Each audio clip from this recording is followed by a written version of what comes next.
All right, a pleasant end of Sabbath to us, everyone.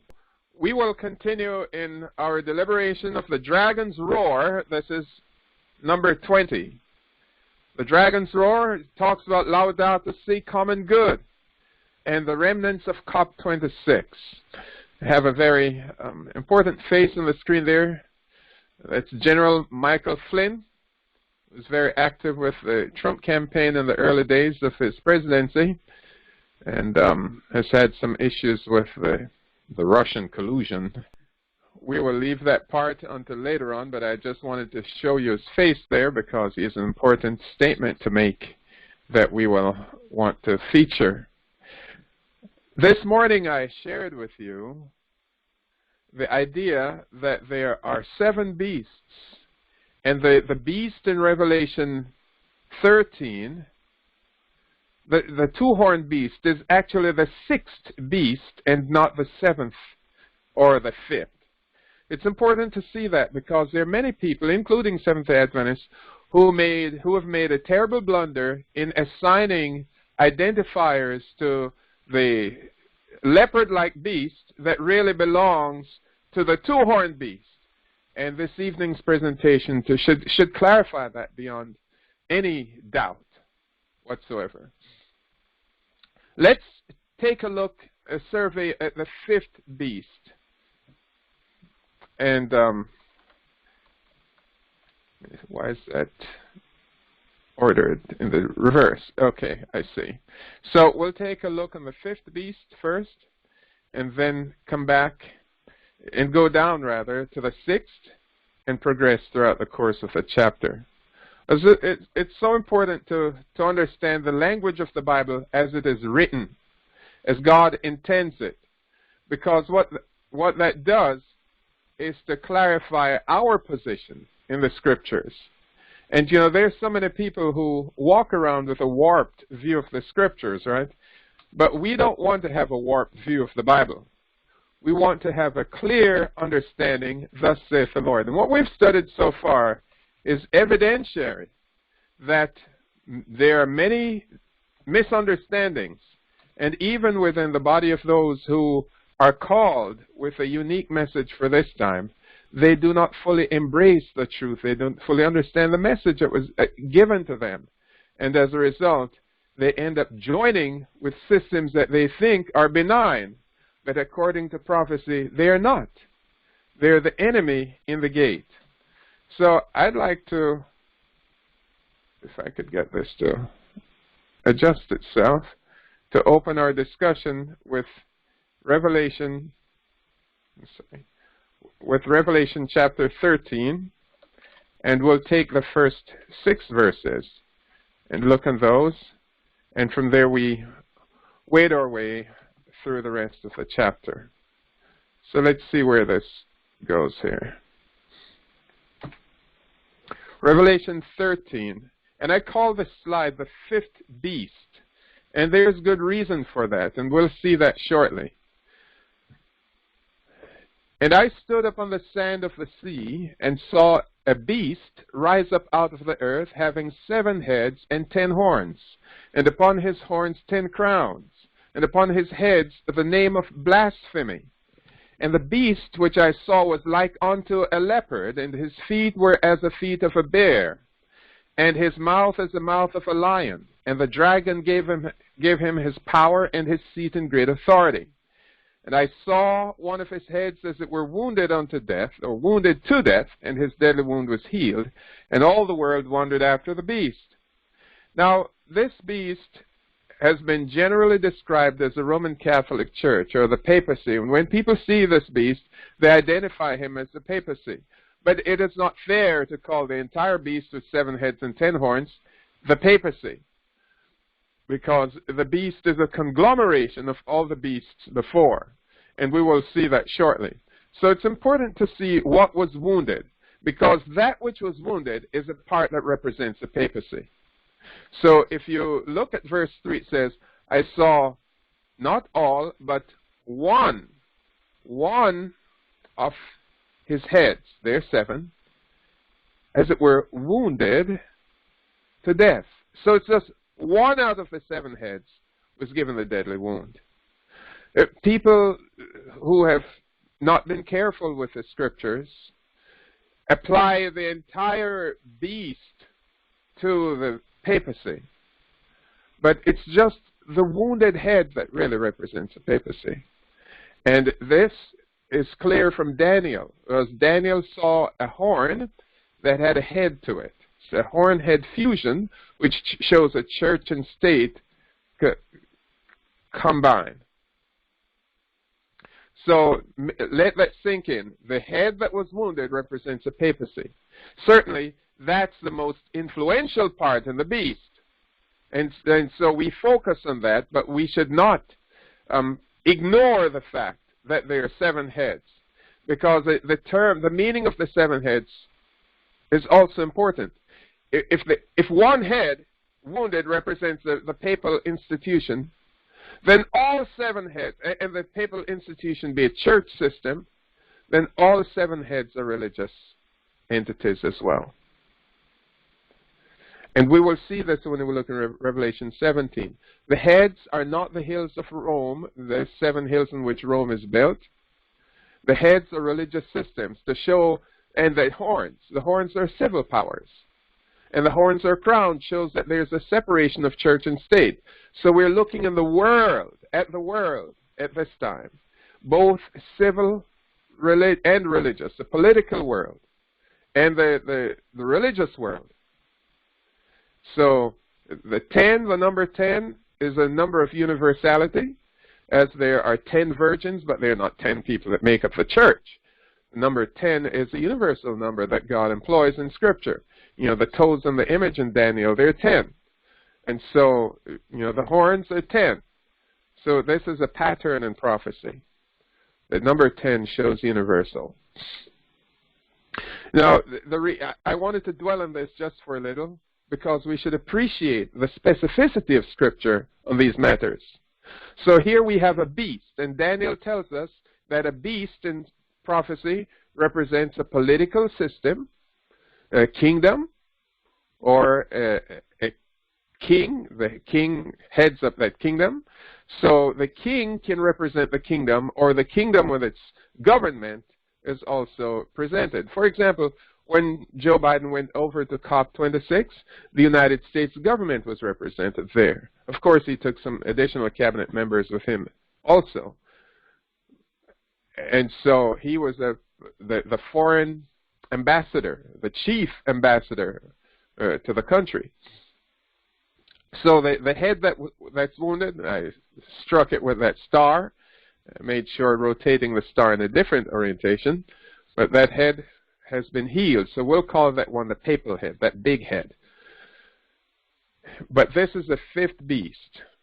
And we know this because God is very careful in counting. He's a counter's counter. God never stops at anything. He always gives us an understanding so that we can keep track. And I will show you how inspiration keeps track of these beasts, so we can know with certainty which one we're dealing with. Now, the beast had several parts, and we won't go through all its descriptions. I just wanted to identify for you that it's the head that's wounded and not the horns and the rest of the beast. Just the one head was wounded to death. Notice, not all heads, but one. One of the heads was wounded to death. And we waited for that deadly wound to be healed. And after the wound was healed, we see that all the world wandered after the beast. So sometime after October 31st of 2017, we should see a very strong resurgence of people looking at the world powers now, because the beast and the head that's been healed makes the beast whole. So the beast is now whole again and must have a strong representation of the papacy in it, because that's the portion that was injured. So the injured portion is now healed. And after the beast is healed, we see that the injured portion is that which was the most notable aspect of the prophecy, and there should be then a very strong resurgence of the papacy in our world today, post-healing state. Now we pick up from verses 4 through 6 in the same chapter, and they, the inhabitants of the earth, and they worshipped the dragon, which gave power unto the beast. Now note that this is so very important to see that this is devil worship that we're dealing with. We remember we saw it in Revelation 13, verse 13 and 14, causing fire to come down from heaven and earth in the sight of men. So they worship the dragon, which gave power unto the beast. And it's all about worship, right? So the key operative here is worship. And they worshipped the beast, saying, who is like unto the beast? Who is able to make war with him? So when we look at these mandates and all the draconian laws that are coming down the turnpike with climate change, who is able to reverse it on their own? You know, who is able to make war with the beast? Who is able to overcome it? This is so tightly intermeshed and entrenched in society that it's pretty difficult. And how difficult it is? You could look on how the former president of the United States was treated, and you could see that there's no stopping at the intolerance of the system, because who is able to make war with him? No, not even the president. The question, the statement goes on, and there was given unto him a mouth speaking great things and blasphemous. So this is that operative, monstrous mouth. We've seen it back in Daniel 7. When we studied Daniel 7, you'll see that there was that he spoke great, pompous, and blasphemous words against the Most High, and thought to change times and laws. So in verse 5, there was given unto him a mouth speaking great things and blasphemies. And power was given unto him to continue 40 and 2 months. It's the same as 1260 days, and a day for a year, 1260 years. So this extends from 538 AD to 1798 AD. And the power that is here represented as this big mouth, blasphemous mouth, is the head that was wounded too. That's the papacy. Verse 6 says, in fact, I wanted to bring this out because it didn't say there was given unto him several mouths, but there was given unto him a mouth, singular, a mouth. So it tells you that the mouth that is speaking is the mouth of the head that was wounded. There was given unto him a mouth speaking great things and blasphemous, and power was given unto him, that mouth power, to continue 40 and 2 months. And he opened his mouth in blasphemy against God, to blaspheme his name and his tabernacle and them that dwell in heaven. And this is the operation of the Roman Catholic Church, taking the name of God in vain, attaching these pompous titles to itself, like vicarious filii, and turning saints out of sinners on their own, and being able to forgive sins on earth and put saints in heaven. So it says here, he opened his mouth in blasphemy against God, to blaspheme his name and his tabernacle. As the Pope is supposed to be the high priest on earth, and the tabernacle is God's dwelling place in heaven. And them that dwell in heaven. As I said, he makes saints out of sinners and places them in heaven, so to speak. So that's the fifth beast. We now come to the sixth beast. So try to appreciate them discreetly. Now I beheld another beast coming up out of the earth, and we covered this morning, so we won't spend a lot of time here. Beheld another beast coming up out of the earth, so it cannot be the fifth beast anymore. This has to be the number increasing to 6. Another beast coming up out of the earth, and he had 2 horns as a lamb, and he spake as a dragon. And he exerciseth all the power of the first beast before him, and causeth the earth and them which dwell therein to worship the first beast, whose deadly wound was healed. And he doeth great wonders, so that he maketh fire come down from heaven on the earth and sight of men, and deceiveth them that dwell on the earth by the means of those miracles which he had power to do in the sight of the beast, saying to them that dwell on the earth, that they should make an image to the beast which had the wound by his sword and did live. So this is the fifth beast, the wounded beast. 15, and he had power, the two-horned beast had power to give life unto the image of the fifth beast, that the image of the fifth beast should both speak and cause that as many as would not worship the image of the fifth beast should be killed. So notice it's the image of the beast that was being worshipped under the two-horned beast and not the beast itself. So it shows who is wielding the power. The power is now being wielded by the two-horned beast, but he's working, of course, in close alliance with the healed beast. Now, moving on. Oh, how did that happen? We missed a slide here on, and that was this page. Okay, so the sixth beast. There's a slide that shifted around. I don't see it here, but that's the last two verses in Revelation. Yes, here they are. Okay, how did we miss it? So, all right. So Revelation 13, verses 16 through 18, it says, and he, the two-horned beast, he causeth all, both small and great, rich and poor, free and bond, to receive a mark in their right hand or in their foreheads, and that no man might buy or sell save he that hath had the mark or the name of the beast or the number of his name. Here's wisdom. Let him that hath understanding. And now, those who have understanding are called to exercise it. Let him that hath understanding count the number of the beast, for it is the number of a man, and his number is 666. Okay. Those with understanding should count the number of the beast. The number of the beast. What is the number of the beast? Because the beast that God has in mind, he's in position 6. It is the number of a man, and his number is 666. It's 666, as we saw this morning.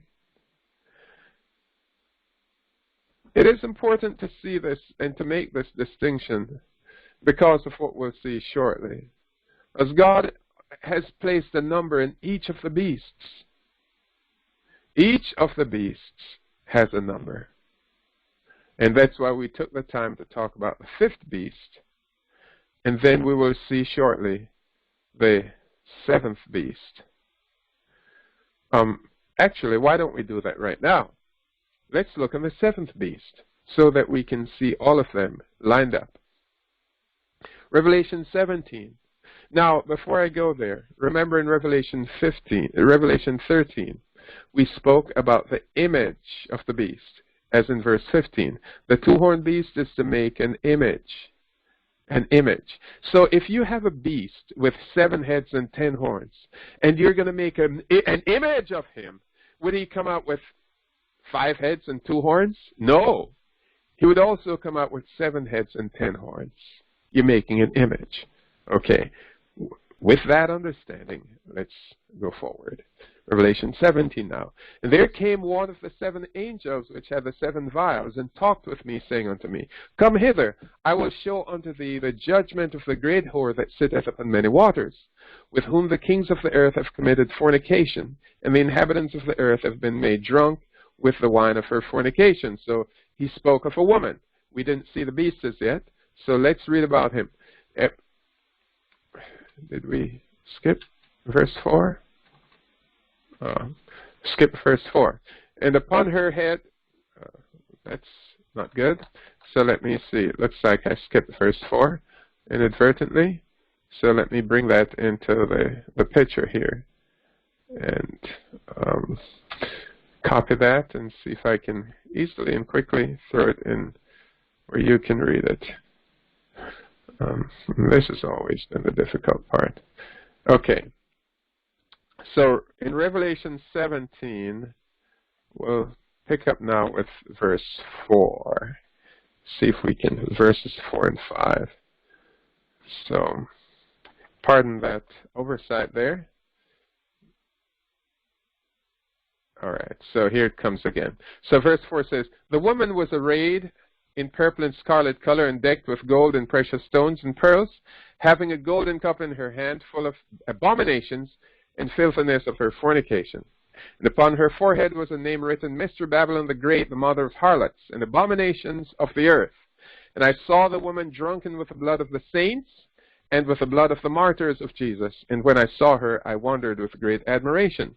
So John is describing the woman that is going to ride this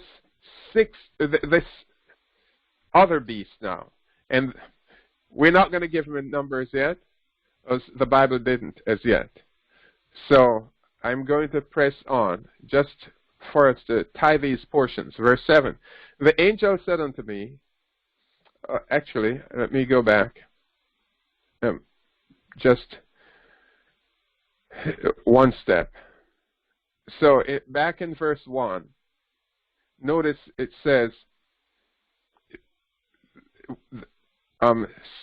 angels of 7:5 says, "Come hither, I will show unto you the judgment of the great whore that sits upon many waters."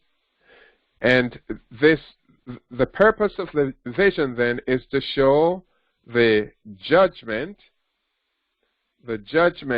of this great whore or prostitute. Now he is going to describe, and he went on to describe her in very clear detail, as a lewd woman.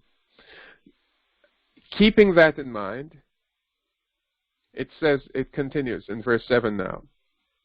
"And the angel said unto me, Wherefore didst thou marvel? I will tell thee the mystery of the woman and the beast that carrieth her." So now it introduces the fact that there is a beast that is carrying her. And we want to know if this beast has a number. Because all the beasts have a number. So, important to understand verse 7. Let's look at it again. "The angel said to me, Wherefore didst thou marvel?" I said, "I marveled with great admiration when I saw her. And she was filled with the blood of all the saints." He says, "I will tell thee the mystery of this woman, and of the beast, the mystery of the beast that carrieth her, which hath the 7 heads," watch now, 7 heads and 10 horns.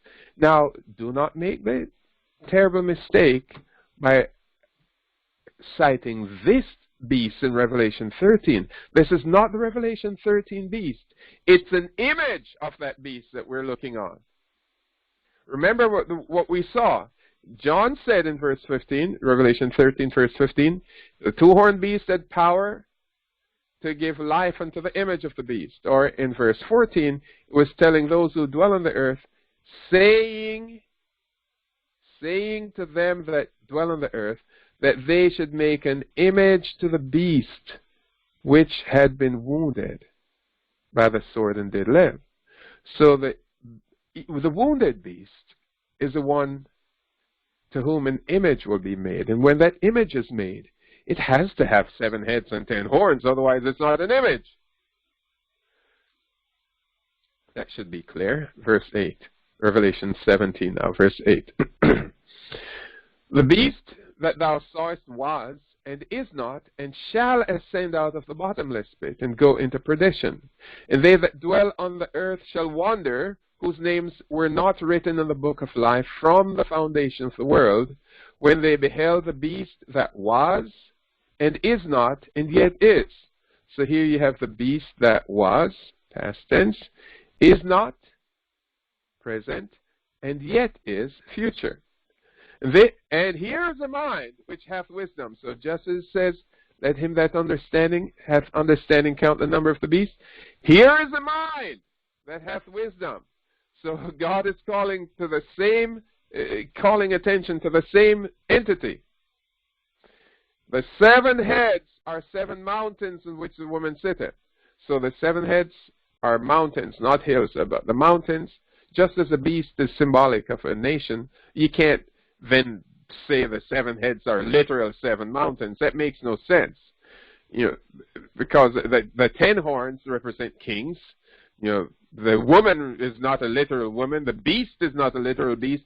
So what gives us, if those who have come to this conclusion, the authority to even suggest that the 7 heads or the 7 mountains are literal mountains, and so Rome is built on a 7-hilled city, and therefore this is Rome? What sense does it make if the woman, the woman is Rome, the beast is Rome, and the 7 hills are Rome? That makes no sense. Because you have Rome sitting on top of Rome, destroying Rome. But when we understand it as the Bible presents it, then it makes complete sense. So it says there are, yes, verse 10, there are 7 kings. Remember, kings and beasts are linked. They go hand in hand. We said that earlier. And in fact, in Daniel 7, verse 17, 23, and 24, it tells you that. The 4 beasts are 4 kings that shall rise upon the earth, are 4 kingdoms, as it went on to say. And even in this chapter, it tells us that the horns are kings. So the mountain, a mountain in prophecy, represent a church government. So the mountain, such as in Isaiah chapter 2, verses 2 and 3, where it says, in the last days, the mountain of the Lord's house shall be established on the top of the mountains, and all nations shall flow unto it. So God has shown us, the 7 churches in Revelation, that's what is represented here. So the first was Ephesus, which was taken over. The Roman Catholicism breached that system and came through and transformed the Ephesian church, or the church of Ephesus, into the Roman Catholic Church, taking apostolic authority and credence to itself. But there, verse 10 tells us there are 7 kings. 5 are fallen. So at the time when the prophecy is given, we can easily find 5 fallen kings. 5 are fallen. And 1 is, and the other is not yet come. And when he cometh, he must continue a short space. Now this is important to see, that there are 7 kings. And wouldn't you know that there are those who teach this prophecy who said that these are different popes? So the beast is a pope, the woman is a pope, and the 7 kings are 7 popes. It's not consistent with the revelation of truth. So let's try to appreciate what the Bible is teaching. There are 7 kings, so there are 7 beasts or 7 kingdoms. This is what it's saying. There are 7 kingdoms. 5 kingdoms are fallen, and 1 is, and the other is not yet come. And when he cometh, he must continue short space.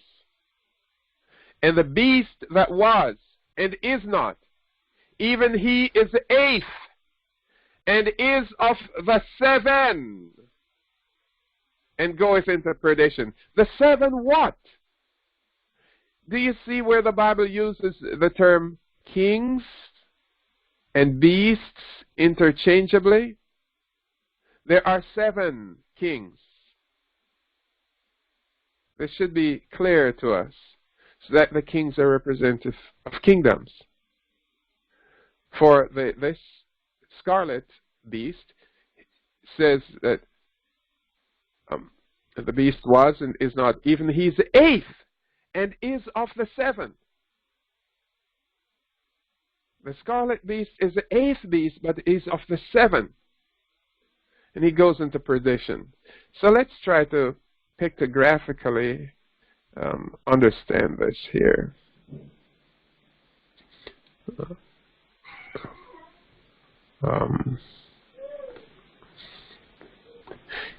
So bringing this up to our front. Yeah, so here it comes. Let's try to appreciate the beasts from Daniel to Revelation. In Daniel chapter 7, there are 4 beasts mentioned. The first is a leopard with, the first is a lion. I'm looking at the lion and saying leopard, pointing to the lion. The first is a lion, so this is beast number 1. And just to show you how God counts, the lion has a pair of wings, and wings come in pairs because for any flight system to work, it must be stable, must be balanced. So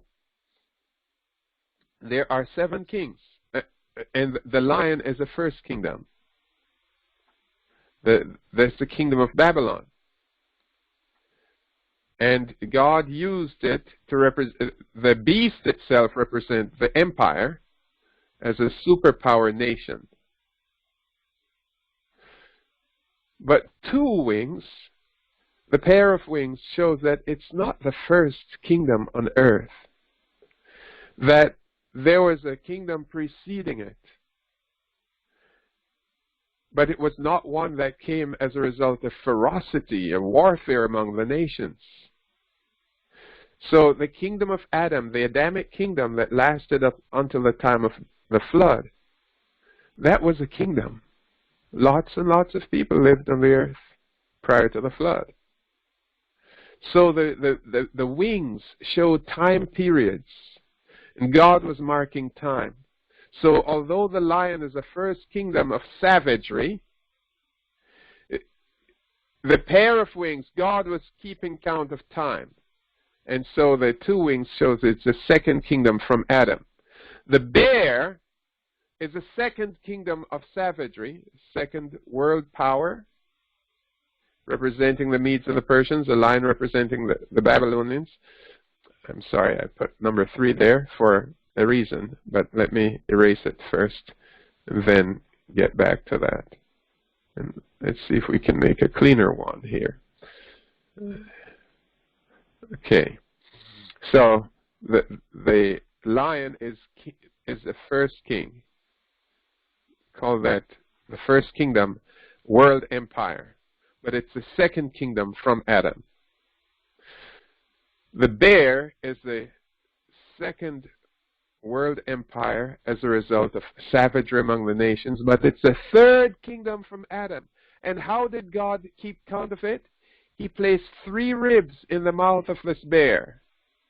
Let me see if you can see the 3 ribs. There's 3 ribs in the mouth of this bear because God was keeping track of the generations of the beasts. It's the third kingdom since Adam. Then we come to the leopard, a third animal which shows the third power as a result of brutality among the nations, but it has 4 wings. And the wings, as on the lion, represent time periods because it has 4 heads and 4 wings. So while the heads show that the kingdom was divided into 4 quarters, being 4 heads, the 4 generals of Alexander's, the 4 wings, they have significance. And that's the 4th time period. The 4th kingdom from Adamic kingdom, the Adamic kingdom, the kingdom of Adam, but it's a third. It's a third beast as a result of wars among the nations for supremacy. Then we come to the 4th beast, and the Bible calls him the 4th beast. Then I would know the truth of the 4th beast, which had the mouth of a man and speaking blasphemous words.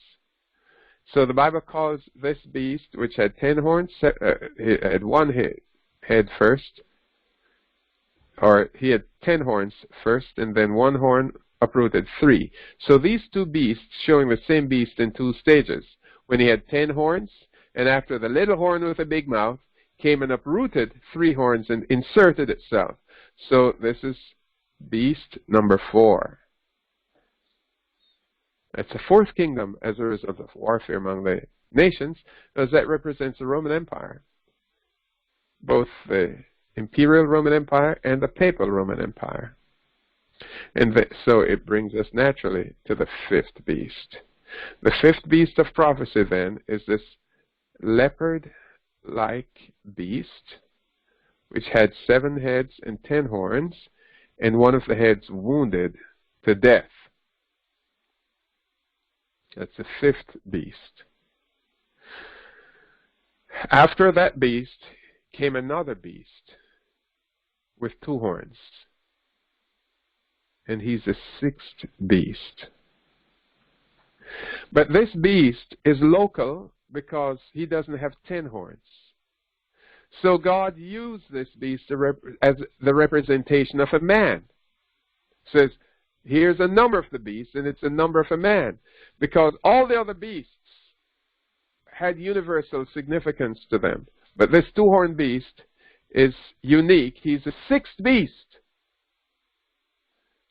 And so, unlike the one before him, he doesn't come equipped with 10 horns to rule, to show ruling over the whole world. But he is to have international sway, as the prophecy shows.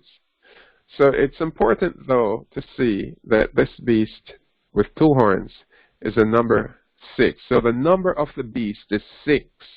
Just remember that. This beast here is 6, 6, 6. Now what Seventh-day Adventists have done is to place the number 666 on this beast, on the leopard-like beast, and throws a lot of confusion into the mix. The number 666 attaches to the 2-horned beast. Here's a mind which has wisdom.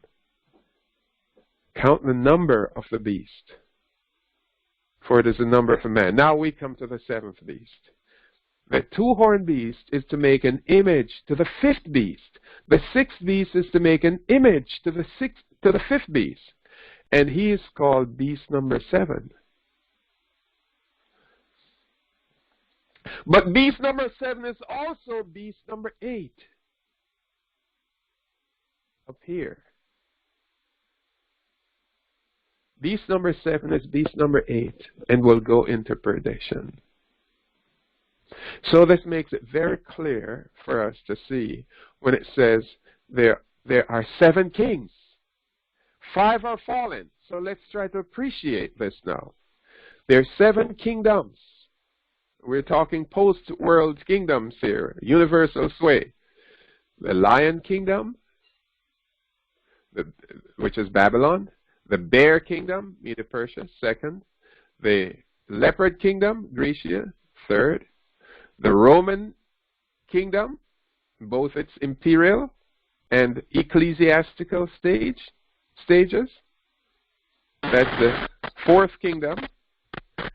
We have Rome, the leopard-like beast, rather. So we said there are 7 beasts, right? So let's start again, so we don't confuse them. So, it's easy to get confused right here. So there are 7 beasts. Let's count them off again. The lion, the bear, the leopard. Then we come to the 4th beast here, which is 2 beasts in one. Really, it's the same beast, just showing progression in time. 4th. Then the leopard beast is the 5th. And it's important to see something else here. He has horns with the crowns in them. And I didn't say it before, that the crowns show that the horns are separated. Or they're independent. The horns represent kings, and so they're crowns. So they rule in their own domain. And the heads are subservient to the kingly powers in our world. So the heads do not have horns and have crowns in them. The independent heads. The beast had 10 horns, but the heads independently did not carry the sway. So it shows a separation of church and state. But just to validate this, and I don't have a picture to show you, but if you went to Revelation chapter 12, you'll see a dragon with 7 heads and 10 horns, and crowns upon the heads, not upon the horns, but crowns upon the heads.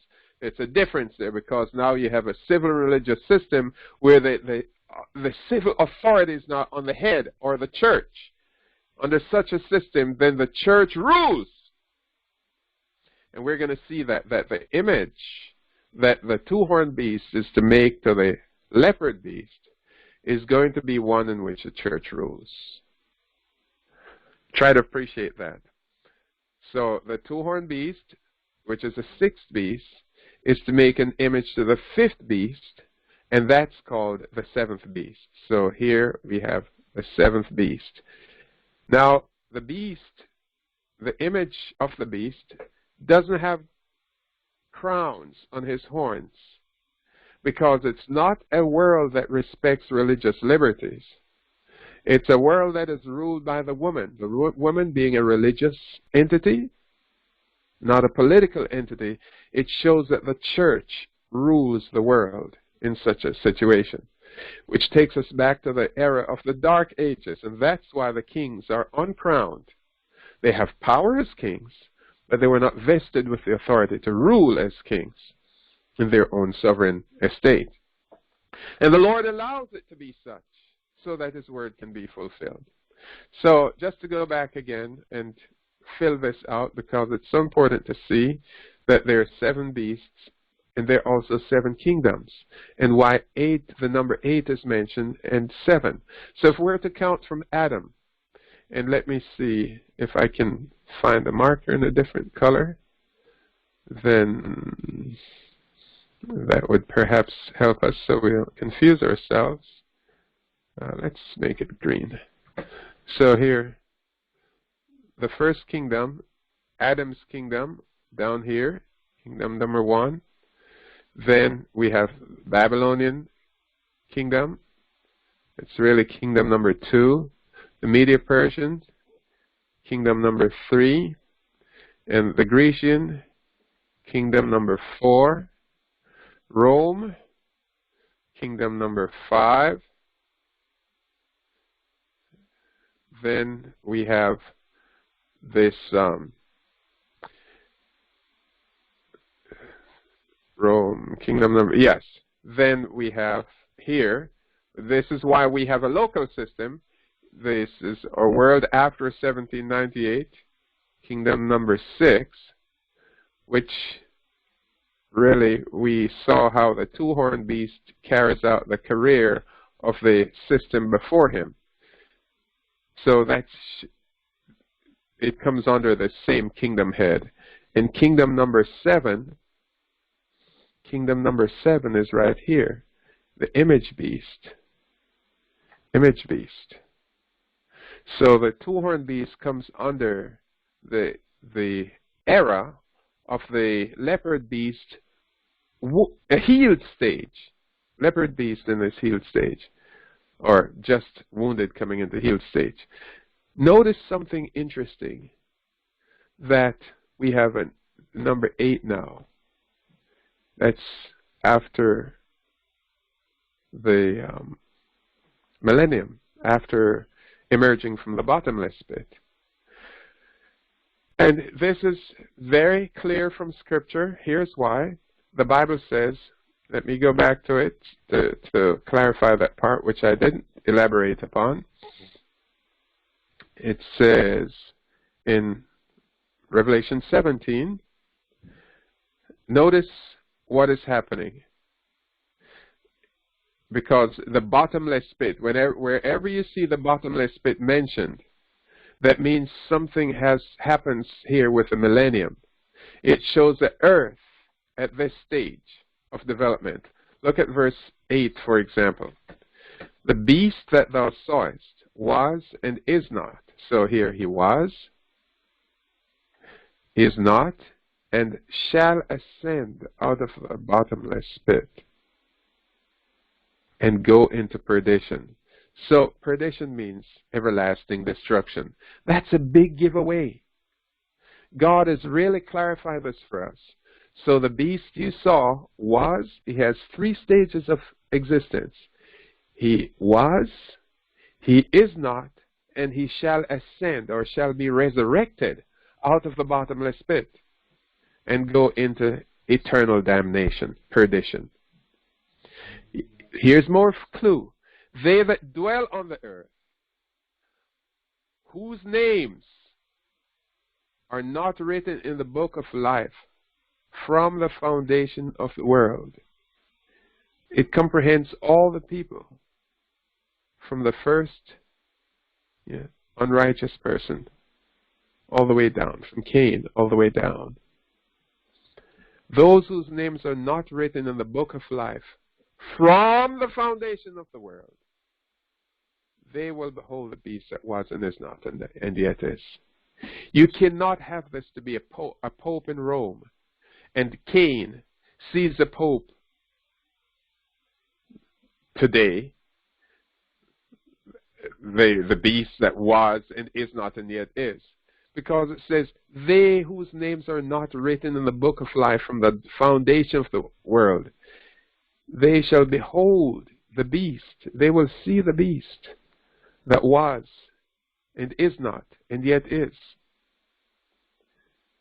So the only way that the scriptures satisfy this, and before I show that way, is when he comes out of the bottomless pit. That's the resurrection on the other side of the millennium, because he goes into the bottomless pit at the second coming of Christ.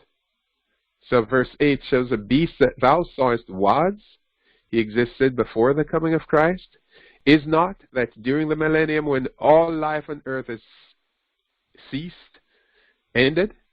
And this is also further proof why there is no millennial reign of peace or millennial kingdom on the earth, because we're seeing the kingdom here is not.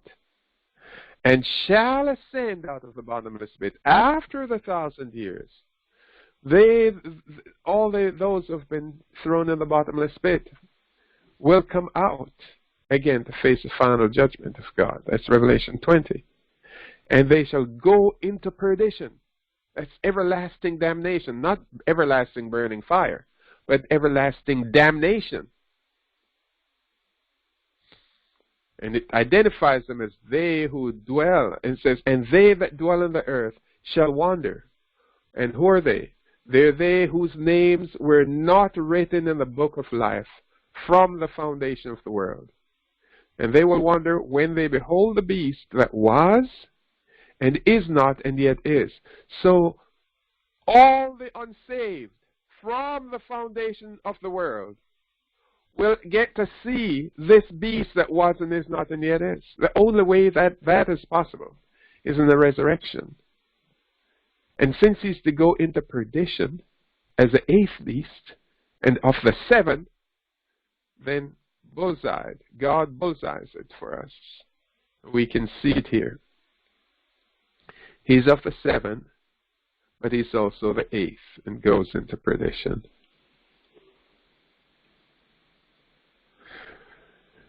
So, this leopard-like, this two-horned beast is the beast that wears the number 666. That's important. So, God says that we should, the mind with wisdom should count the number of the beast, for it's a number for man. And just from a beast standpoint, and maybe one of the things I should have said a little more clearly,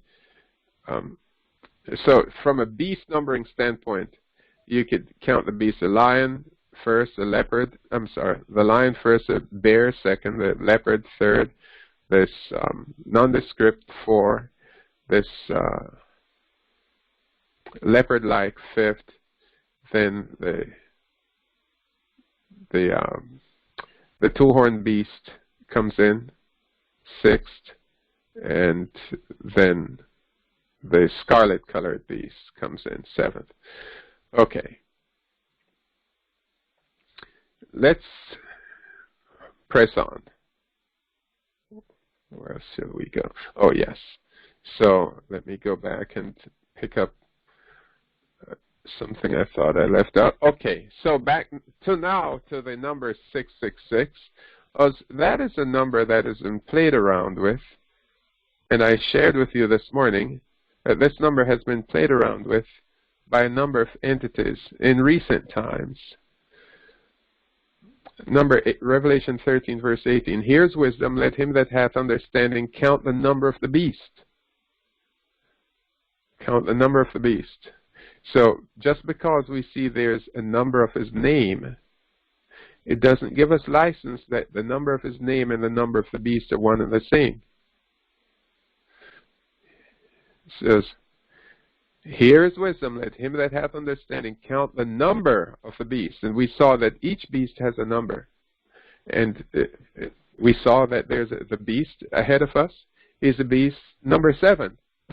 And the beast further ahead of us after the millennium is the beast number 8. But he's off the 7.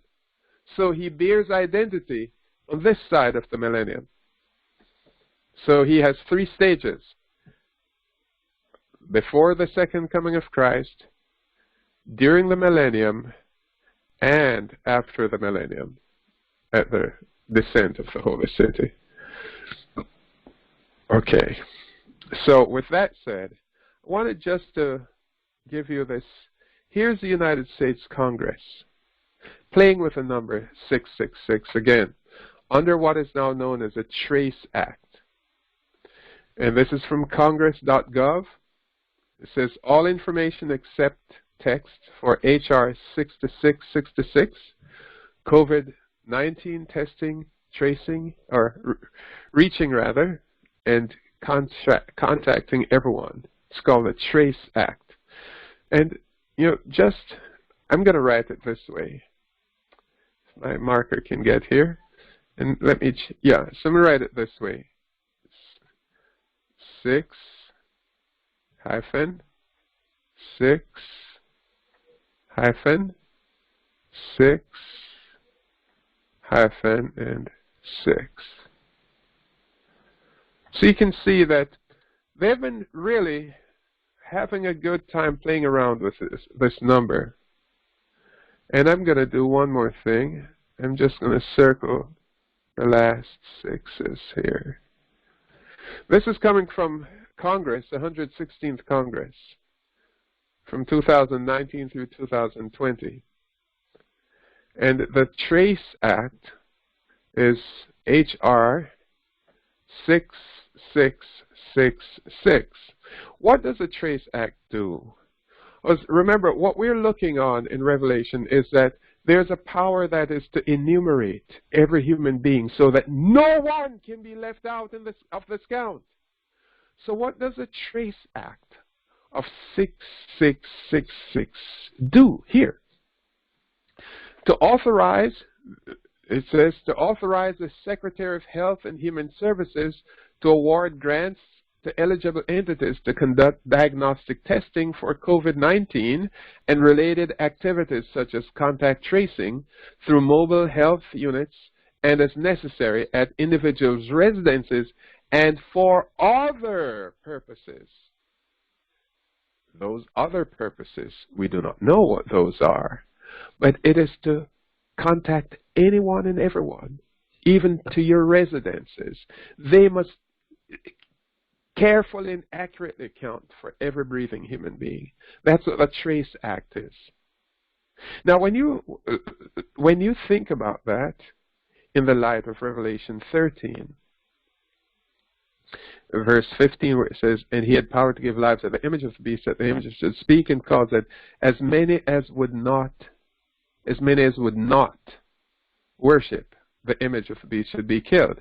And then to amplify that, it goes further still and went to Revelation chapter 6, in the same chapter, verse 16, where it says, he causeth all. We talked about this heavily this morning. All to receive a mark in their right hand or in their foreheads, and that no man might buy or sell except those who have the mark of it. This is a carefully enumerated system that knows the ID of everyone. And that's no one is left out here. He calls us all. That no one can buy or sell without enrolling in this system, at least in the political world. So there's an enumeration that is going on here. And it is so fascinating that the 116th Congress should be playing around with this number 6666 under what they call the Trace Act, which is used for other purposes. Then it goes on to summarize the bill. And the third paragraph says, this bill authorizes the Centers for Disease Control. So first we saw the Secretary of Health and Human Services, HHS. And now we have CDC. So this bill authorizes the Centers for Disease Control and Prevention to award grants for testing, contact tracing, monitoring, and other activities to address COVID-19, that is coronavirus disease of 2019. Entities such as federally qualified health centers, nonprofit organizations, and certain hospitals and schools are eligible to receive such grants. Now you see why the Adventists are bellyaching. In awarding the grants, the CDC shall prioritize applicants that operate in hotspots and medically underserved communities, agree to hire individuals from the communities where grant activities occur. So they have to, in communities where where free money was given out.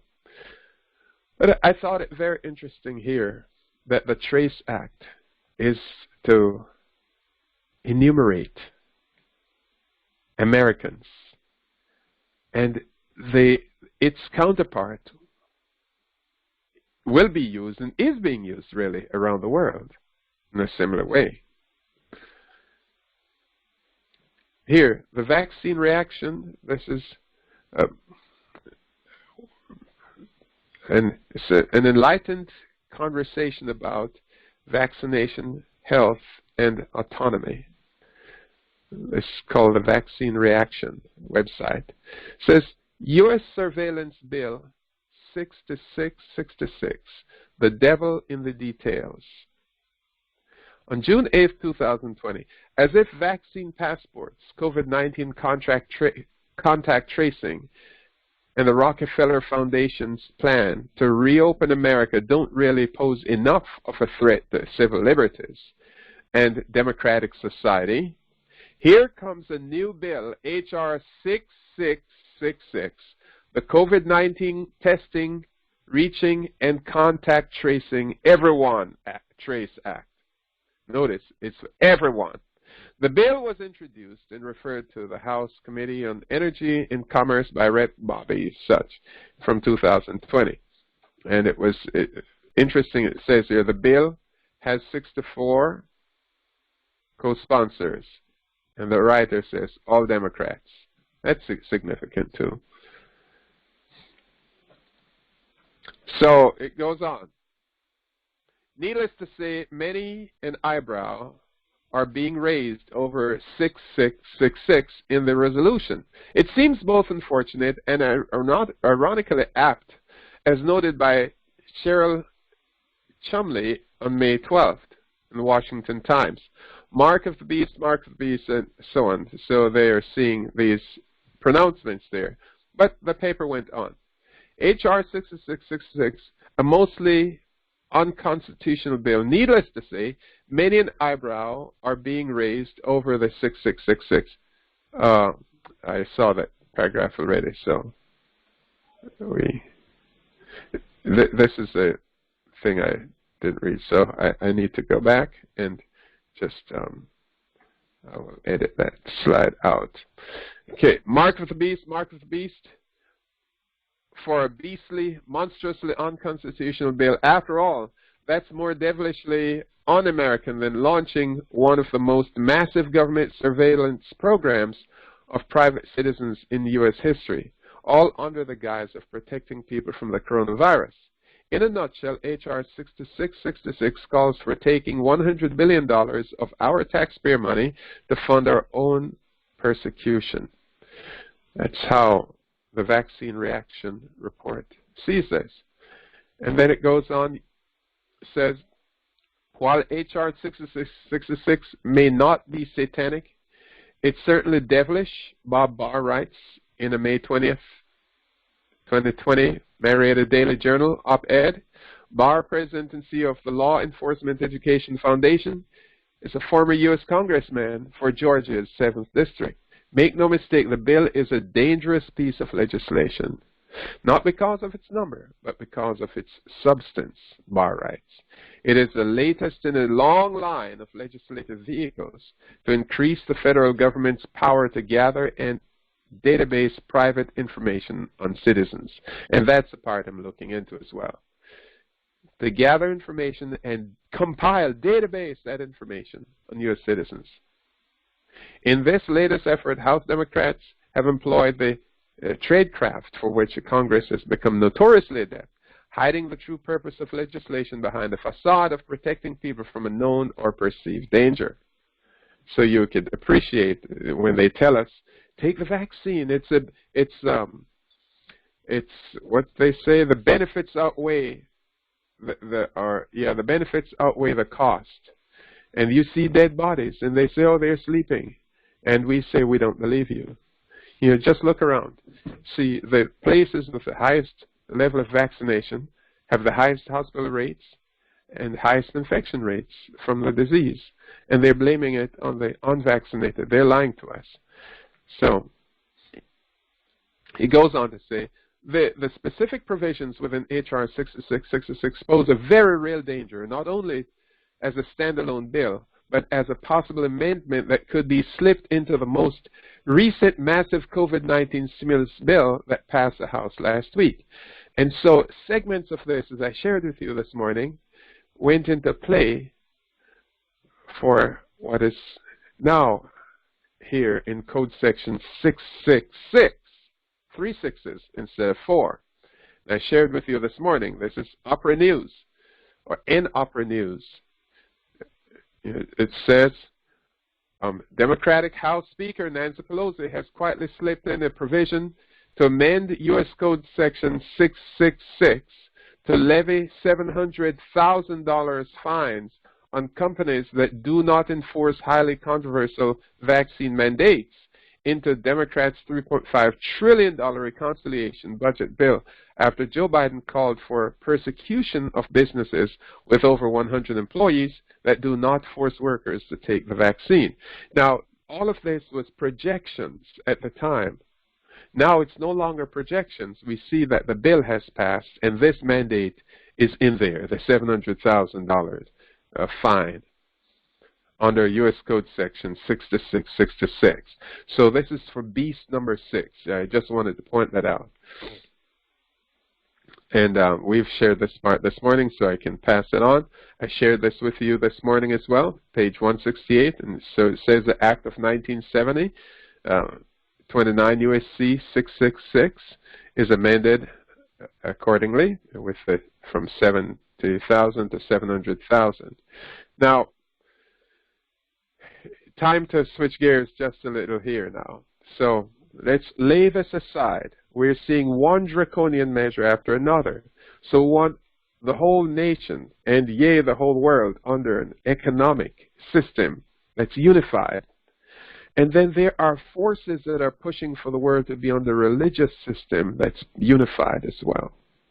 And as recently as November 17th, 2021, here is General Michael Flynn, a very strong Roman Catholic. And this is from the this is from the Fulcrum News of November 13th. No, that could not be. I got this one from another source. The picture I got from another source. Yeah, but Fulcrum News is November 17th by Jerry Wagner. He's from Fulcrum. Says Catholic Flynn. Am I missing? Yeah. Catholic Flynn says America should have one religion. I liked this article better than the one from the other news, the Washington Times. So I preferred this one because I did the research myself and found out that those of you who are in my Bible class in the mornings, you saw that I did cover this this week, and I said that I quickly checked to see the religion of Michael Flynn and saw very quickly that he was a very strong and staunch Roman Catholic. That says a lot. So here The paper says, Catholic Michael Flynn says America should have one religion. Let's read a little about that. General Michael Flynn, in his speech to the Reawaken America tour, said, if we are going to have one nation under God, which we must, we have to have one religion. One nation under God and one religion under God. How easy to slip that in. And it seems so logical, right? It seems very logical. But this is where the demon shows up. Because Michael Flynn, to begin with, is a Roman Catholic. And which religion would he prefer? He's not speaking of the Christian religion, I can assure you of that. He's making it more. And so I went deeper than the sound bites to try to appreciate if he was speaking of the Christian religion or speaking of a denominational religion. Because religion is a broad term. You know, Christianity is a religion. But then you can go within Christianity and see these sects, and you can call these sects a religion as well. At least people do. And we wanted to see how Michael Flynn was using his term, one religion. Important to see that. But as I said, oh, yes, and another thing to note here is to not awaken America, but to reawaken America. Now that prefix re tells you that America has been awakened before. There was a great religious awakening in the days of the Quakers and the Shakers. There's a great religious awakening again. The second great religious awakening was in the time when the Seventh-day Adventist Church came into being, in the middle 19th century, 1830s and thereafter. And so Michael Flynn is promoting a reawakening of America. So it hails back to the evangelistic movement of the 1800s and the 1700s. This is to reshape the American religious landscape. And I have said in other contexts, in other studies in this platform, that there are three priorities that the evangelical community is seeking. The sanctity of the home, sanctity of the womb, and sanctity of the Lord's Day. Sanctity of the home, or sanctity of marriage act, is to get rid of the Obergefell versus Hodges. The sanctity of the womb is to get rid of the same-gender marriage law. And sanctity of the Lord's Day is to make Sunday the Sabbath day and keep America as one nation under God. We've said this many, many times. And here, a flaming Roman Catholic says, yes, we need one religion under God. But Michael Flynn would say more. The paper went on to say, here's a transcript of the remarks which begin at the minute marker 6:56:19 in the video posted in America Faith News You Can Trust. And so I actually went there to validate. And so I do appreciate and must give special recognition to the Fulcrum News for doing the due diligence. They did what I would have done, and I would never share. When I shared it this week, I said this information is so fresh, I don't know how to process it as yet, as I needed more background. I wanted to see what he said before that. I wanted to see what he said after that. And so here's what he said before and after. The soundbite that you see on Twitter. Here it says, but if we can have one nation under God, we should have one church under God, right? And I think that that's really, really a powerful, powerful statement, because the religious community and these pastors out there around this country, they know, because I've spoken to many of them, we have to talk not just about religion, because the religion is the founder, is the foundation of this country. It really is. So, you know, he's stumping here. I mean, if you really study the 1500s, the 1600s, the 1700s, so he really went back in American history here. And if you start again, if you really study the 1500s through 1700s and how we were created as a Judeo-Christian country with the beautiful set of values and principles that we have, but now we've lost sight of that. We've lost sight of that. And many of the churches are split, and they're doing their own thing. Again, this guy is stumping. He's not reading a prepared speech, but things that he has in his head. And it goes on, there is a time, and you have to believe this, that God Almighty is like involved in this country, because this is it. This is it. This is the last place on earth.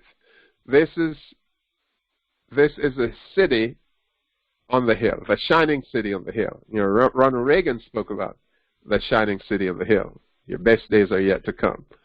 And here's a punchline. So he beckons to that, and the part in red is really the soundbite that you've heard. But I went through all the background to show that he filtered out from the 1500s to the 1700s and show the Judeo-Christian values of America, but the pastors have kind of wandered off. He showed where we've lost sight of that. Here in this slide it says, we've lost sight of the Judeo-Christian values. In many of the churches, they're split, and they're doing their own thing.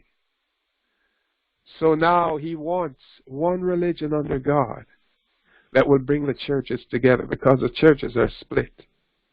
They're multi-fragmented, doing their own thing. We need to speak with one voice, essentially. Those are my words, but you can see that's strongly implied. Speaking of the city on the hill, he continues, second bullet point, and then Ronald Reagan a couple of hundred years later again talked about it, the shining city, as a shining city on the hill, speaking of the United States. And they're talking about the United States of America. Talking about the United States of America. He repeats himself a lot. Because when Matthew mentioned it in the Bible, he wasn't talking about the physical ground that he was on. He was talking about something in the distance.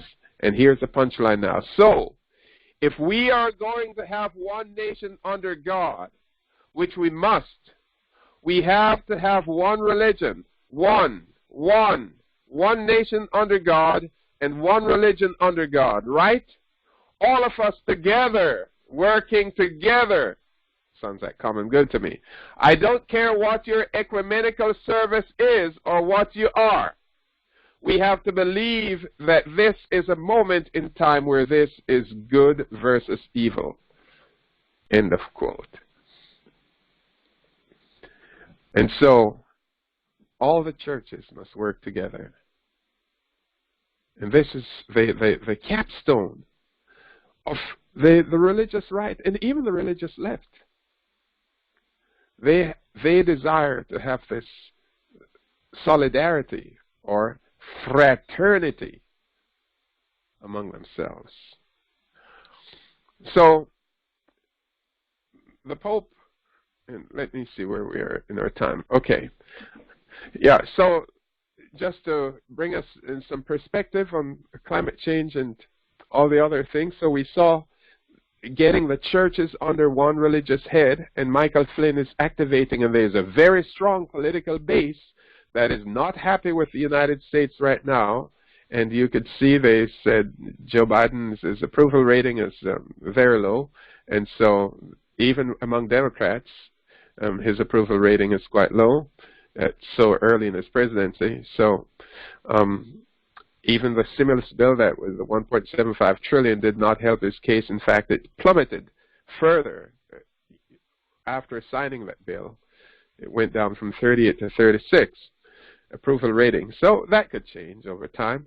But there's a strong counterinsurgency because fuel prices, energy prices, supplies are in short supply, and energy is on the increase and so on. So people think that maybe they made a mistake, or maybe they didn't make a mistake, but somebody else made a mistake. That might have been possible. Anyhow, here's October 4th. The Pope and religious leaders call for aggressive climate action at the upcoming COP26 summit. So I wanted to link these two items to show how the world is moving toward this unifying one religion.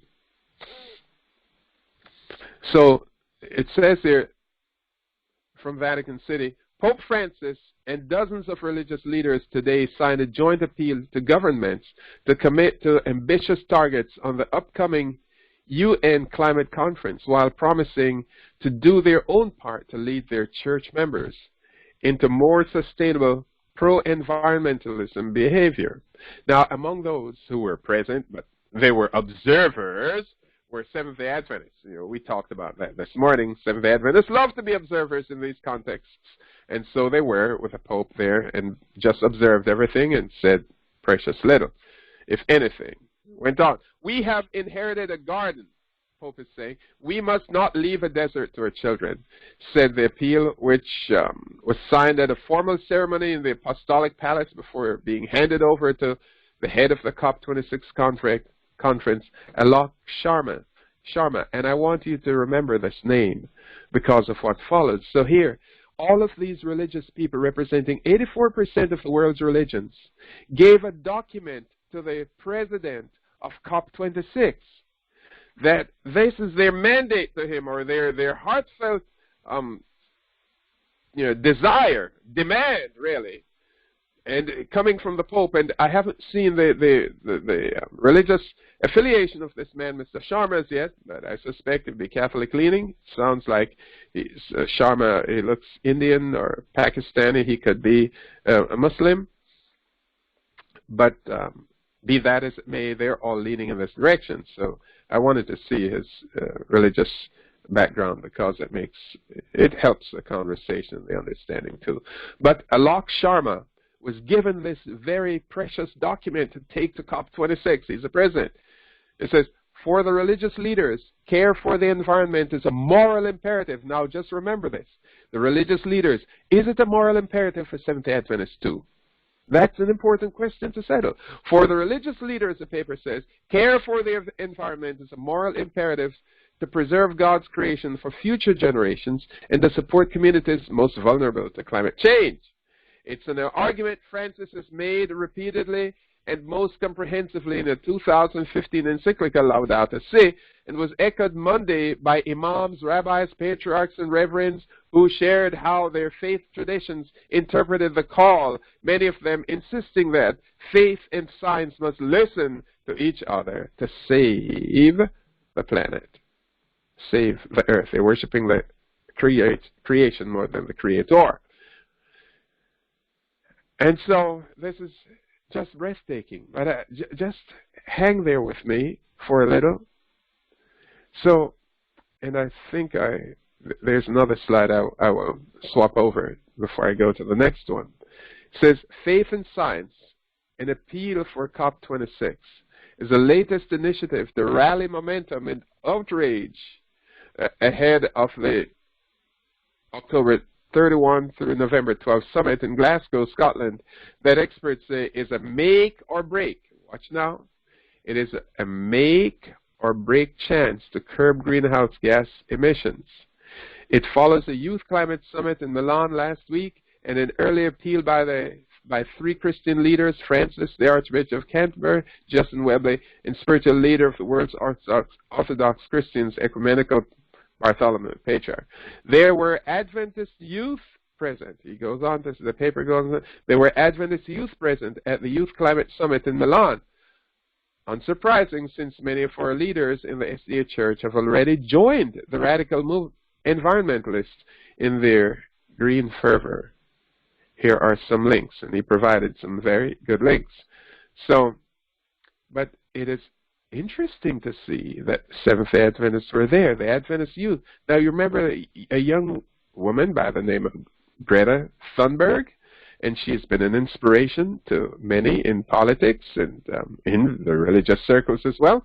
She has her own network of followers. But what about inside the Seventh-day Adventist Church?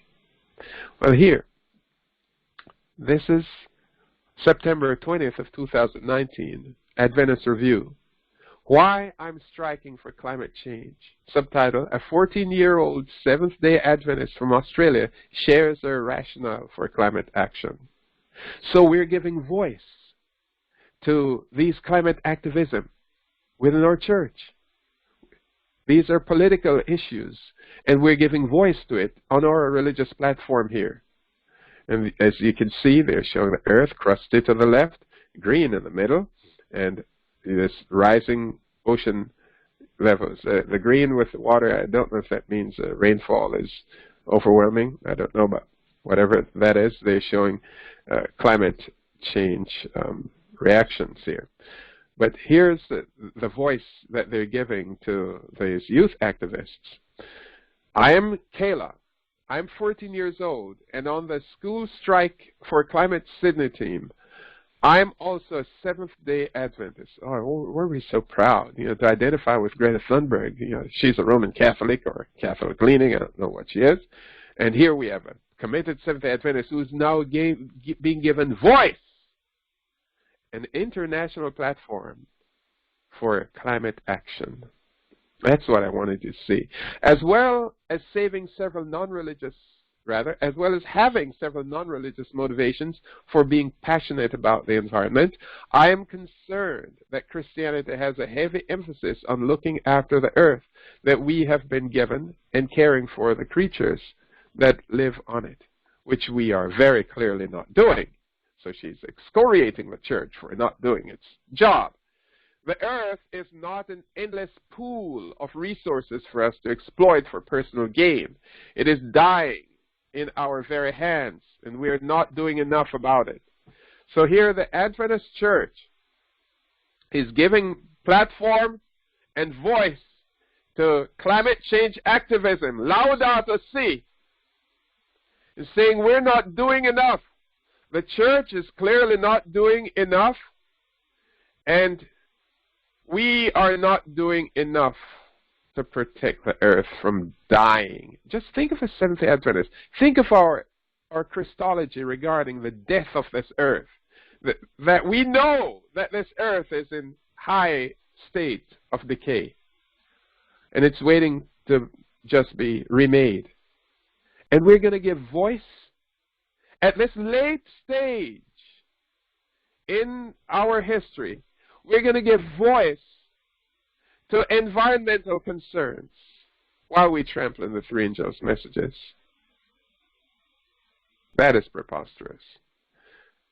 Okay, so I wanted now then share with you one more thing, just a few more slides before we conclude this evening. So,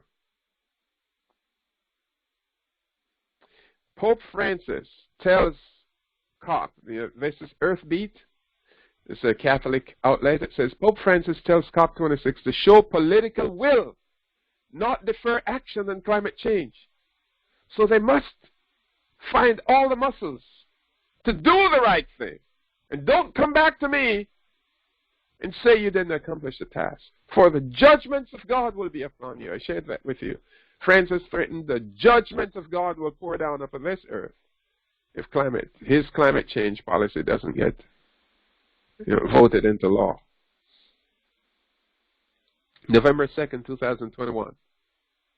Says here, addressing the UN Climate Summit with his pen rather than in person, Pope Francis called on world leaders assembled here to demonstrate political will and stop deferring the action required to avert the worst catastrophes of climate change. As the Glasgow conference begins, all of us are aware that it has the vital task of demonstrating to the entire international community whether there really exists a political will to devote with honesty, responsibility, and courage, greater human, financial, and technological resources to mitigating the negative effects of climate change and assisting the poorer and more vulnerable nations most affected by it. So the Pope is here really sounding the alarm.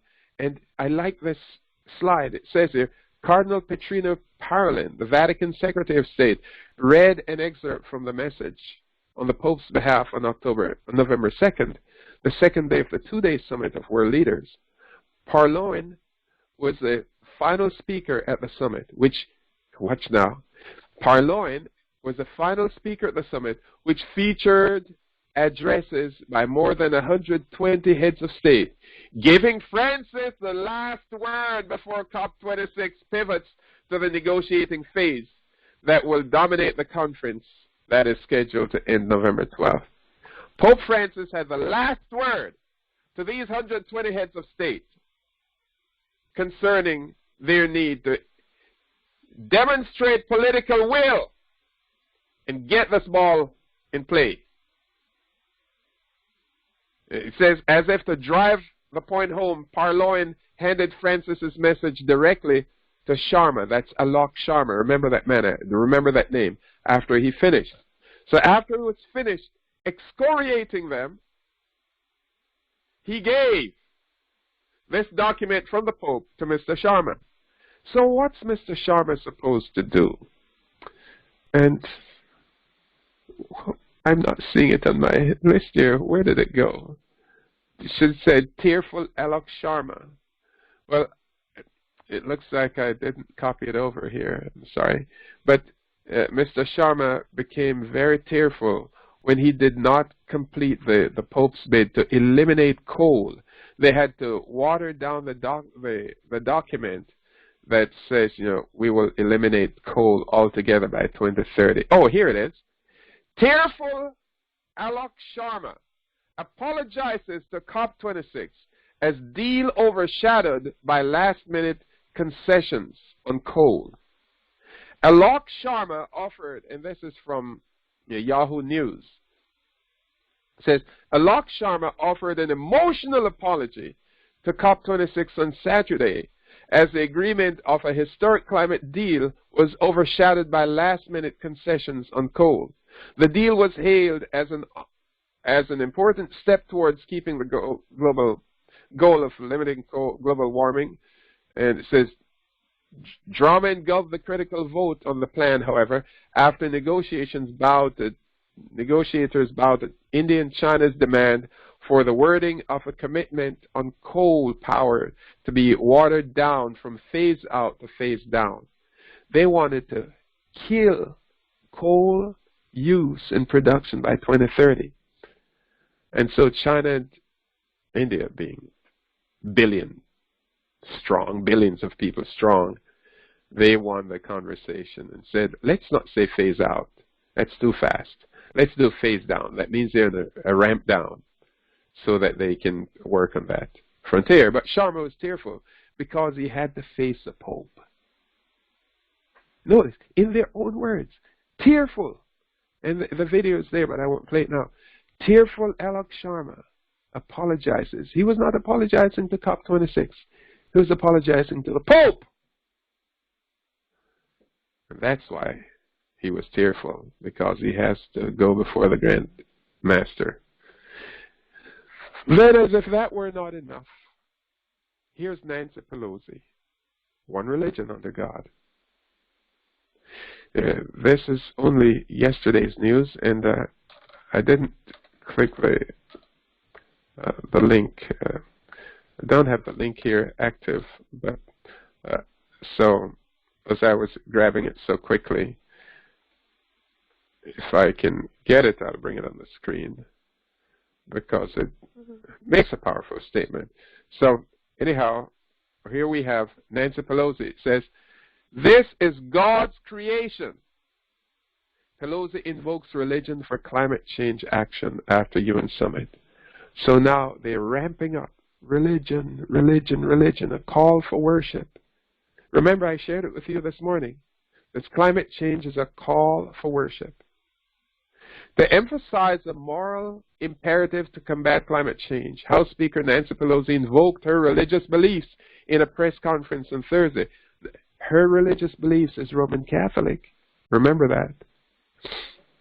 Pelosi said limiting the severity of climate change is a moral obligation for us to hand this planet over to the next generation in a responsible way. For me, it is a religious thing. I believe this is God's creation, and we have a moral obligation to be good stewards, said Pelosi, who is a practicing Catholic. Now, that is true. We are called to be good stewards. But to make this climate issue a religious thing, and which will come with mandates. You're going to see climate mandates coming up. Just watch out for that, just as we see COVID-19 mandates. So I wanted you to appreciate that. We did Mr. Sharma. Now I want to go down to the Seventh-day Adventists. So, acting as though they are real geniuses, here's the General Conference of Seventh-day Adventists reaffirming its commitment to preserving the environment. This is December 3rd, 2015. Watch that date, because the Pope issued his encyclical around about April 24th or 25th, May 24th or 25th. Yeah, in 2015. So 6 months earlier, 7 months earlier. This Adventist News Network, you can see in their own words, December 3rd. As world leaders gather in Paris for the 21st United Nations Climate Change Conference, the Seventh-day Adventist Church supports and applauds the efforts of these leaders to come to an agreement to stem the deterioration of our Earth due to climate change. Who were these church leaders applauding, really? They were applauding Pope Francis.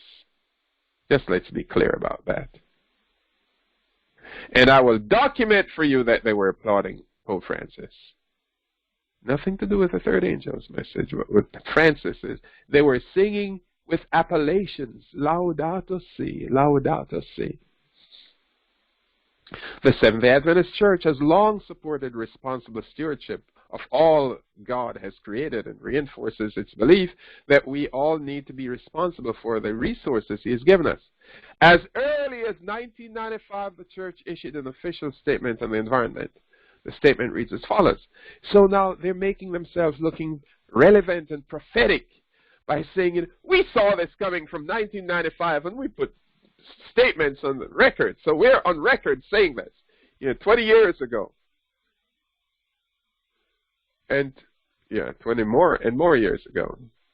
Was it 5 from 11 is 6, so that's 26 years ago. As early as 1995, the Church issues an official statement on the environment. But these Jesuits, that's how they operate. They know what's coming down the turnpike, just like the Church knew what was coming down the turnpike with vaccines. So in 2015, they changed their statement about vaccines and put a public statement out there. So by 2019 and 20, when vaccination becomes an issue, we have already had a long-standing position. We have revised our position 4 or 5 years ago. But because they are in the deep pockets and their deep throats that are working with them and telling them things that are hatched in darkness. And so they work as though they are presaging the future, but in reality, they're being instructed and directed on how to manage the affairs of the church, so that their compliance later on seem as though this was a church-motivated response and not a reaction to Catholic dogma. Just want you to note that. So here's some of what they said. Seventh-day Adventists believe that humankind was created in the image of God, thus representing God as His stewards, to rule the natural environment in a faithful and fruitful way. These problems are largely due to human selfishness. Watch all these words I have highlighted. These problems of nature, the environment, are largely due to human selfishness and the egocentric pursuit of getting more and more, that's called greed, through ever-increasing production. It's called consumerism. Unlimited consumption, that's a part of the consumerism as well, unlimited consumption and depletion of non-renewable resources. The ecological crisis is rooted in humankind's greed and refusal to practice good and faithful stewardship within the divine boundaries of creation. It's all common good, Laudato Si. That's all that this means. Proof. Remember the words: selfishness, greed, unlimited consumption, ecological crisis, ever-increasing production. Here's Pope Francis in his Laudato Si, 210, paragraph 210. Environmental education has broadened its goals. Whereas in the beginning it was mainly centered in scientific information, consciousness raising, and the prevention of environmental risks, it tends now to include a critique of the myths of a modernity grounded in utilitarian mindset. In a utilitarian mindset, what's in this utilitarian mindset? Here he parenthetically says, individualism, unlimited progress, competition, consumerism, unregulated market. It seeks also to restore the various levels of ecological equilibrium, establishing harmony within ourselves, within others, with nature and other living creatures, and with God. So they're echoing, they're just shouting and resounding the praises of Pope Francis. When they say they applaud the leaders at Paris climate change in December, they were applauding the Pope's work because the Pope was masterfully lobbying the leaders to come to the right decision, just as he has in this past COP. It goes on, the Adventists continue speaking, we support efforts of world leaders, and I put here in blue, also known as the Pope of Rome. We support efforts of world leaders and all mankind to protect and respect that which has been created by God and entrusted to us. The Adventist Church is not alone. Ecology and the Church's official statements and resources for study. This is Washington Theological Consortium. And I wanted just to show you quickly as we're wrapping up here what some of these consortium members are advocating. And you can appreciate this. Where is it? Where did it go? Oh, I'm sorry. Maybe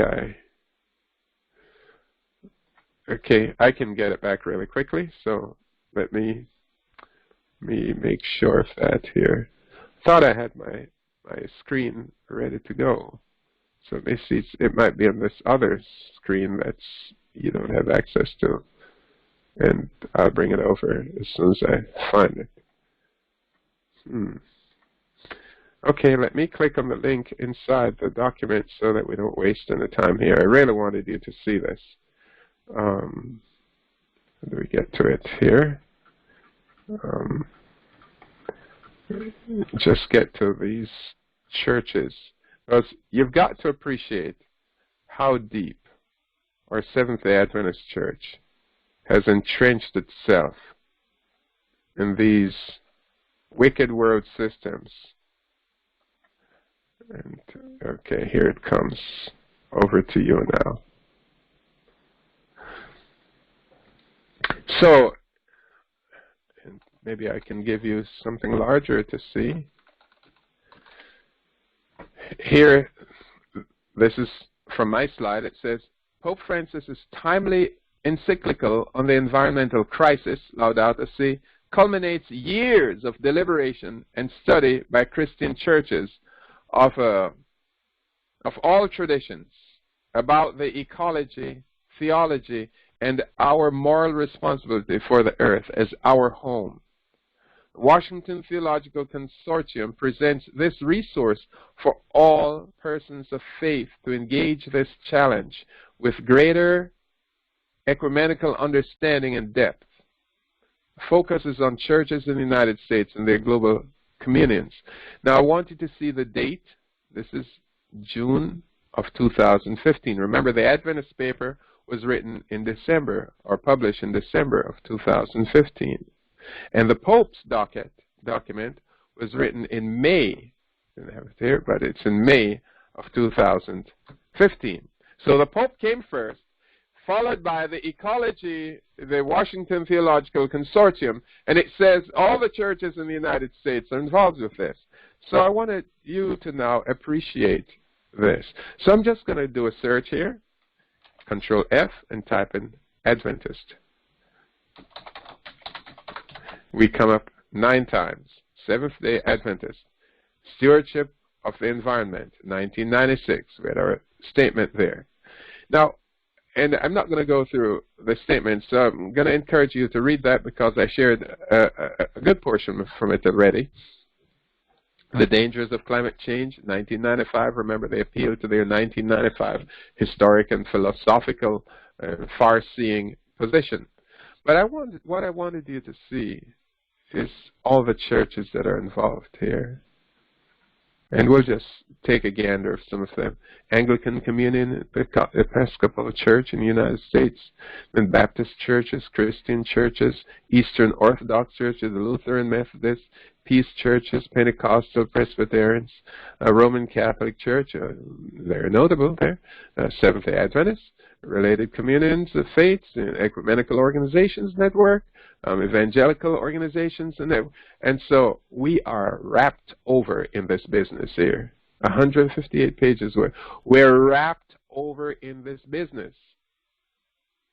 This is an ecumenical movement, and the Seventh-day Adventists comes just right after the Roman Catholics. The Catholics, I think they do that just as a mock, every time, because it doesn't follow the alphabetical sequence. But I've noticed in many other areas that the Seventh-day Adventist, either the Catholic comes before the Adventists, or the Adventists come, or the Adventists, or they come after. They're always interchanging places. They're strong competition for dominance. Well, they want it. I likened it in my book. I said, you never see the spider in the web until a fly is caught. That's when the spider comes gandering through the web. And the same thing we're seeing here.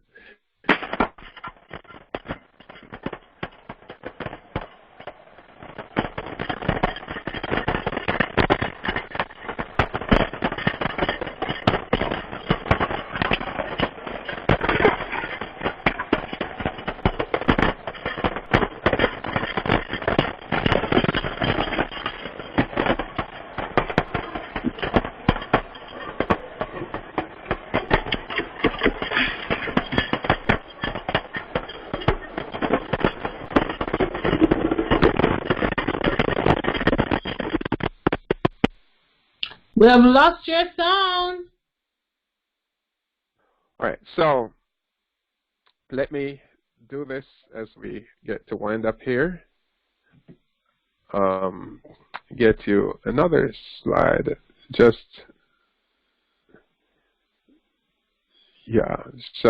yes, the last thing, I'll just give you this last one. So now that we've given you a full digest of the world religions coming together in the climate, we find Mr. Flynn begging for one religion, and we see that it's really one world religion. Then it comes right down to where we are right now, that they're moving in this direction because Nancy Pelosi says that climate change, to protect the environment, it is a religious matter. These are legislators, and when the legislators see matters of importance, the way to fix it is by legislation. We saw the Trace Act. We saw the beast having a number 6 to him, and the Bible says the number of the beast is 6. And so I want to close with these two lines here from the pen of Ellen White. Volume 5 of the Testimonies, page 451. By the decree enforcing the institution of the papacy in violation of the law of God, our nation will disconnect herself fully from righteousness. When Protestants shall reach her hand across the gulf to clasp the hand of the Roman power, when she shall reach over the abyss to clasp hands with spiritualism, when under the influence of this threefold union, our country shall repudiate every principle of its constitution as a Protestant and Republican government, and shall make provision for the propagation of papal falsehoods and delusions, then we may know that the time has come for the marvelous working of Satan, and that the end is near. Now, when Michael Flynn said that we need to reawaken America in the same great controversy, or in the great controversy also, so it speaks about a false religious awakening that is coming to America and the world. She spoke about it. a false religious awakening. Who would have thought?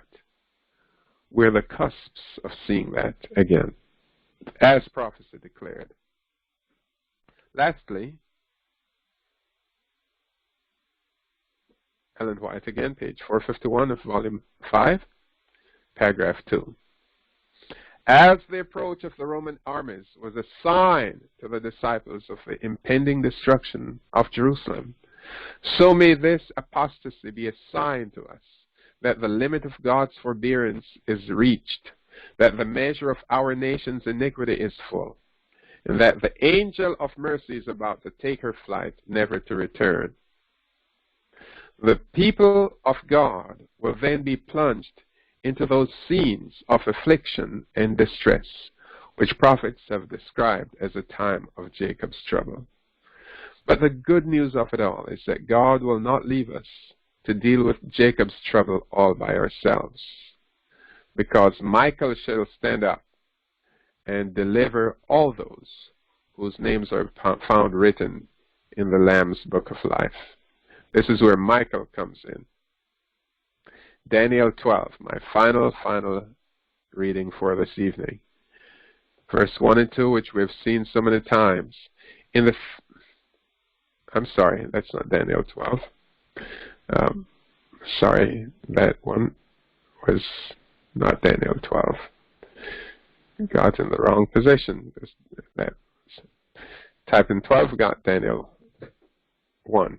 So, Daniel 12, verse 1 and 2 shows that at that time, when the king of the north comes to his end, Michael shall stand up, and there shall be a time of trouble, even to that same time. And God's people will be delivered, everyone whose names are found written in the book, in Michael's book of life. Those who are wise shall shine as the brightness of the firmament forever. And those who turn men into righteousness will shine as the stars as well. Those who sleep in Christ, they are those who will die under the faith of the third angel's message. For one reason or another, they will die, but they will not perish. God will bring them forth again to hear his everlasting covenant and to finish the work that he's given us to do. Your work, my work, will not be finished with this life. For a little while we may rest in the grave, but when the call comes, we shall, in the kingdom of God, take up our work once more. Let us labor while it is day, my brethren, because the night cometh when our work is done. We need to take this message and awaken our world, awaken our church first, our families, and the world, so that they can know what decisions to make. The decision is coming down.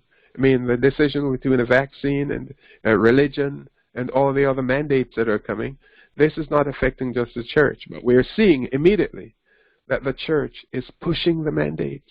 We saw that this morning. Pushing the mandates and working with these globalists to get a one-world religion, all the while pretending like they're just observers. We cannot trust these foxes, and we're going to have to give the trumpet that uncertain, that very certain sound in these uncertain times, because they are those who are giving it an uncertain sound. Okay, we'll conclude here and ask God's blessing on the meeting. We'll have a little discussion and then go on our way rejoicing. Loving Father, we thank you for today, for your words, for your grace, for your truth, for your mercies. And we ask even now that as we see the storm approaching, Lord, that we'll be among those who stand and not abandon or post,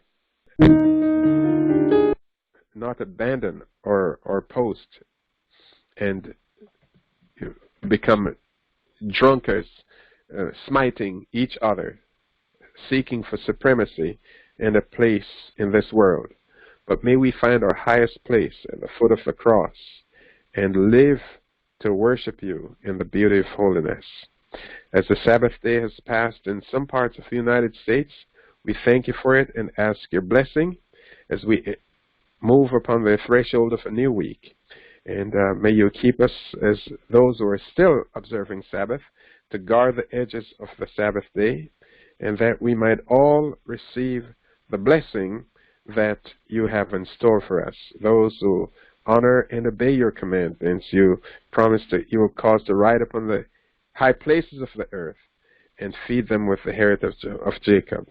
And so in such a time of scarcity and need, Lord, we ask that you may continue to extend your blessing upon us and supply all our needs according to your riches and glory. We realize that all earthly support will be eventually cut off, and in you is our hiding place. In you is our help. In you is our strength. And you said, bread shall be given us, and our waters shall be sure. So may we not worry about tomorrow, or worry about what we shall eat, what we shall drink, or wherewithal we shall be clothed. But may we seek first the kingdom of God and his righteousness, that all these things might be added unto us to the glory of God through Jesus Christ, the Son. We thank you and praise you in his name, Yeshua our King. Amen. Amen.